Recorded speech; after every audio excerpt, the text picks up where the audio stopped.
The long story of Moses's 1. Birth and early life in Egypt. Moses was born at a time when the Israelites were living in Egypt and had grown in number.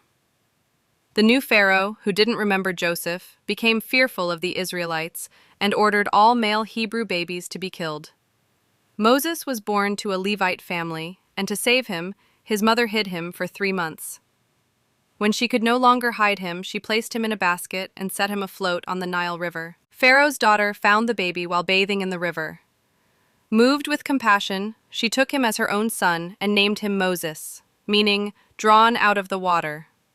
Moses was raised in the Egyptian palace with all the privileges of royalty, but was taught by his mother, who became his nurse, about his true Hebrew identity.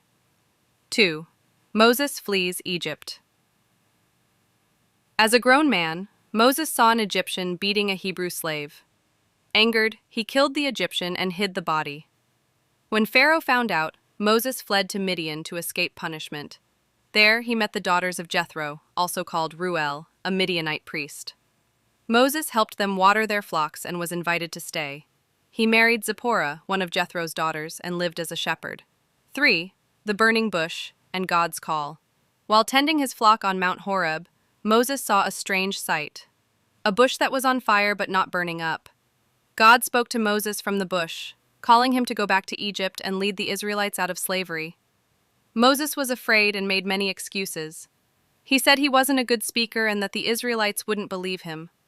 God reassured him, gave him signs like turning his staff into a snake, and told him that his brother Aaron would help him speak.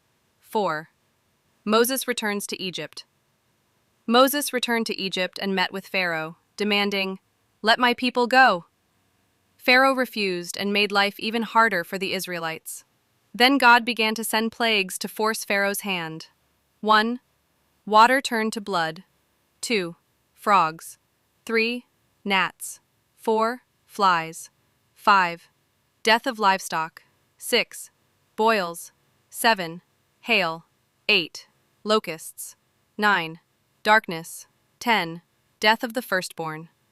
Before the final plague, God told Moses to have the Israelites sacrifice a lamb and put its blood on their doorposts. This became known as Passover because the angel of death passed over their homes. That night, Pharaoh lost his own son and finally let the Israelites go. 5. The Exodus and crossing the Red Sea. The Israelites left Egypt in a hurry, led by Moses. God guided them with a pillar of cloud by day and fire by night. But Pharaoh changed his mind and chased them with his army. At the Red Sea, God told Moses to stretch out his staff and the waters parted, allowing the Israelites to cross on dry land. When the Egyptians tried to follow, the waters returned and drowned them. This miraculous escape marked the birth of Israel as a free nation. 6. Journey through the wilderness.